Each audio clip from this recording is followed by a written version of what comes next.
Mabilis lumaganap ang dengue. Mag-abakada, Aksyon Barangay kontra dengue. Hanapin at linisin sa tahanan at bakuran ang maaaring pamugaran ng lamok. Butasan ang mga lumang gulong o lagyan ng lupa.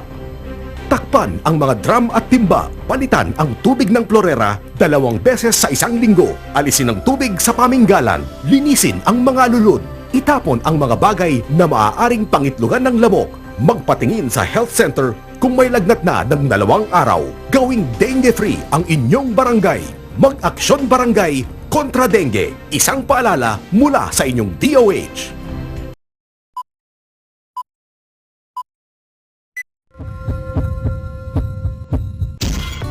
Alam niyo mga kabarkada, maraming chismis about chocolates. At this point, alamin natin ano mga facts and myths about chocolate.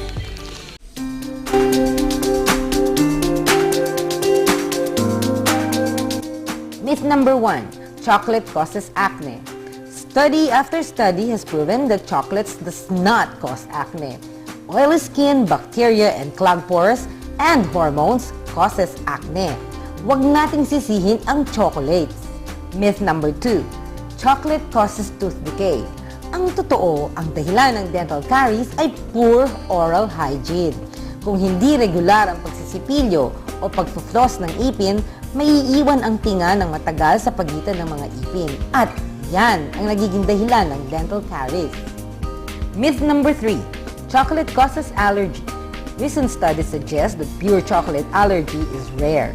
Allergies of some people to chocolates may be due to the nuts that is mixed with the chocolates.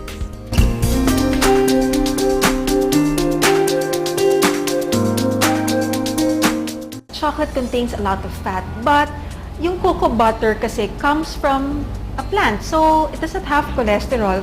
Plus, yung fat naman ng chocolate is the good type of fat, like olive oil, that's a good type of fat. So, you know what, as long as you eat it in appropriate amounts, hindi naman siya kakataba. Dark chocolate kasi ang healthiest among all the chocolates I've mentioned earlier. So, yung nakaka-lift ng mood, ano yon? Dark chocolate yon. I suggest that you eat the good kind, yung covered share, yung real chocolate, the one that contains cocoa butter. You may eat 50 grams of that every day without getting fat. Basta I suggest that you distribute it within the day, you don't finish it in one sitting. Basta yung dark chocolate na kakainin nyo, baka araw-araw kayong kumain, tumaba kayo, sisihin nyo ko. Hindi ho, dapat wala siyang nuts, walang nougat, walang caramel, just dark chocolate. Preferably 60% pataas yung percentage ng cocoa mass. That's healthy chocolate.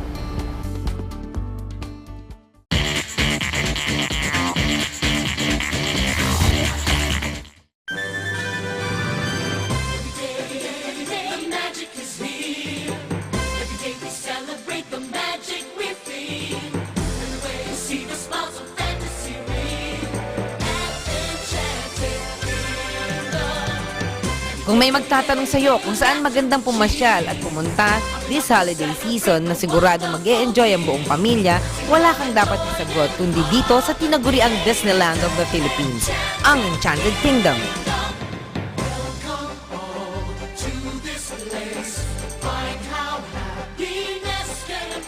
Pagpasok pa lamang sa Enchanted Kingdom, makikita na agad ang very enchanting mascots.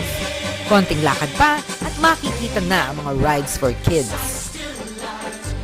Mga rides dito sa Enchanted Kingdom na pambata ay Stone Eggs, Dinosaurus, Air Pterodactyl, Boulderville Express, and Bumbling Boulders.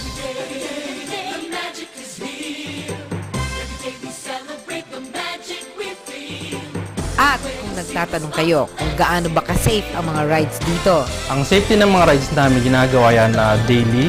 Bago kami magbukas ng park, sine-check ng mga maintenance people namin para siguradong 100% na safe na sakyan ng mga guests. It's good for the kids and yeah, it's good for the adults as well. Nice place. I'm enjoying myself. I just did that ride pre-fall. It's a very nice ride.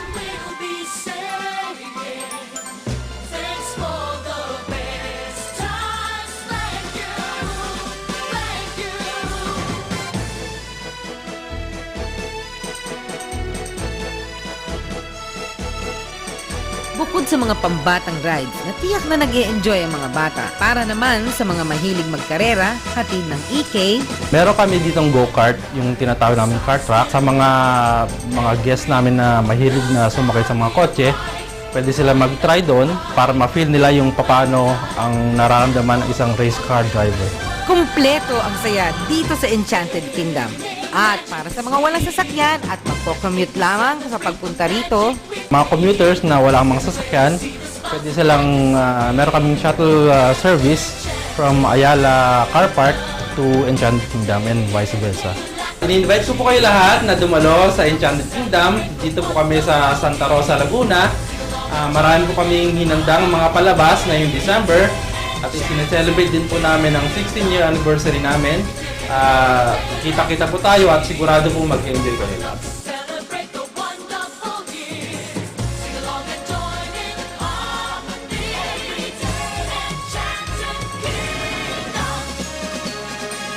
exciting, di ba? At hassle-free pa. Kaya ngayong Pasko, halina at mag-enjoy sa Enchanted Kingdom. The magic lives on. Kahapon ka pa hindi kumakain ah. Ayaw. Ah, may singaw ka pala. Alam mo namang may solusyon si nanay dyan. May Oramedy alis singaw. Isang pahid lang, hindi na masakit ang singaw. Oramedy alis singaw. Memory loss, signs of aging, weak immune system. Sa bilis ng panahon, hindi mo namamalayang naaabuso na ang iyong katawan. Buti na lang may Circulant 4-in-1 with 4 herbs na tumutulong para sa overall good blood circulation. Ginkgo biloba that aids in enhancing memory and concentration. Lemon balm that helps normalize sleeping patterns. Garlic oil that helps strengthen the immune system. And hawthorn berry that helps promote youthful glow. Circulant helps you look and feel young. Circulant. Robust enhances male potency. May 4 na ancient herbs na nagpapataas ng libido ng mga lalaki. Available in Mercury Drug and all leading drugstores nationwide.